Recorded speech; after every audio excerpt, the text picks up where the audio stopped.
All right, meanwhile, BJP continues to launch attacks on Gandhi. Another Modi Mantri, Smriti Irani, has trained guns on Rahul's remarks in the UK, reiterating BJP's demand of seeking an apology from Rahul Gandhi inside Parliament. Amid massive showdown, Irani lashed out at Gandhi, saying that he's spewing venom against the country. India Today, meanwhile, has learned that leaders of 18 opposition parties are meeting today to chalk out the strategy on the Adani issue, another bid to corner centre in Parliament. A proposal for a letter to be signed by all MPs may be discussed. A proposal to march to the Enforcement Directorate office could also be considered. Opposition on Tuesday raised the Adani issue in Parliament, demanding the Joint Parliamentary Committee probe into the Hindenburg-Adani report. It is shameful that Rahul Gandhi, instead of coming to Parliament and apologizing for his undemocratic rant against India, today seeks to be absent from Parliament. Democracy, Mr. Gandhi, is not in peril.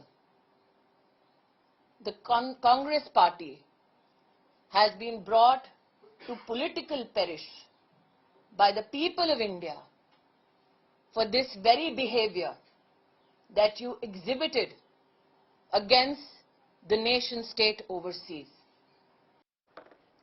So you have the BJP, in fact, going all guns blazing. Now listening to what Gandhi had said that triggered this entire controversy.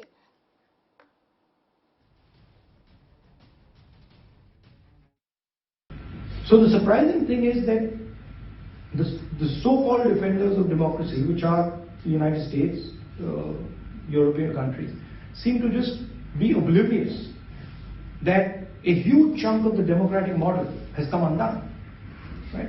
Which is a real problem. With regards to, and frankly, the opposition is fighting that battle, right? And it's not just an Indian battle. It's actually a much more important battle. It is a battle for a huge part of the democratic people. Rahul attacked the Parliament, Rahul attacked the Indian democracy, and this is what the BJP says. The Congress says, hitting out at the Prime Minister and questioning the functioning of democracy under the BJP is not same as hitting out at the country or criticizing the Parliament, is what the Congress has said. The Prime Minister is in the country, the Prime Minister is in God, is what the Congress has said. Rahul has been critical of the functioning of the democracy under the BJP and not democracy in India. These are clarifications issued by the Congress party, saying that there has to be a fact check and merely rhetoric on the part of the BJP isn't really going to help, is what the Congress has said. Aishwarya is getting asked more details. Narratives and counter-narratives being spun. The fact is that Parliament, work in Parliament, legislative work is the casualty in all of this, unfortunately, Aishwarya. Yes, Neha, you know, a big casualty. These are people you and I have elected. The common man have elected these parliamentarians so that they can work for the betterment of the Indian society and the Indian people. Unfortunately, we have seen a massive bickering taking place, not just over the past 24 hours, but over the past 48 hours. And let me tell you what exactly is taking place just meters away from the parliament, very heavy police deployment, because the opposition leaders have now decided that they will begin a march from the parliament all the way till the Enforcement Directorate's office. And why the Enforcement Directorate's office, Neha, is because there have been allegations by the opposition leaders. Opposition leaders have been speaking about the fact that there are agencies that are now indulging in witch hunt at the behest of the central government, and that's the reason why opposition leaders are now saying that they will march from the parliament all the way till the Enforcement Directorate. We also understand close to 18 opposition parties, Neha, will at the moment, sit together and chalk out a plan the way they want the parliament to function. But it seems like, Neha, this will be a big logjam. We are seeing that the Bharatiya Janata Party, the ruling party, wants Rahul Gandhi to apologize on the floor of the parliament for the remarks he made in UK. The Congress party is turning around and saying what Rahul Gandhi said is nothing wrong. Rather, we want to discuss the Adani issue. That's something that at least the opposition parties are at the moment asking for. But the question really is that how does this get resolved? How is the chair going to step in and ensure that there is going to be some sort of resolution to this? Because the JPC is not something clearly that the government is agreeing to.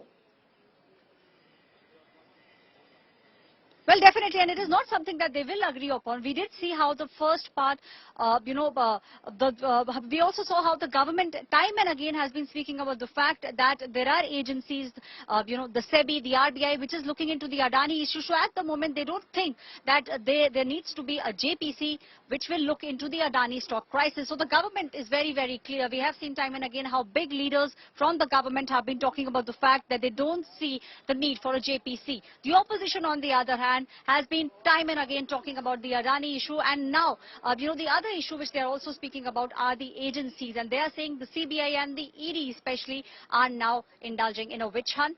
Most of the opposition leaders have seen some agency or the other come and knock at their door. So these are some of the issues that the opposition parties are speaking about, and that's the reason why we are seeing this entire area, Sneha, has been turned into a fortress of sorts. Very heavy Delhi police deployment because the opposition leaders, and not one or two, Sneha, almost 16 opposition Yes, just parties coming back at the to you in a moment. second from now. We have a reaction coming in. Let's go straight to that. Of the Adhir Chaudhary being a president of the West Bengal Pradesh Congress. Bengal Congress is acting hand in glove with the BJP.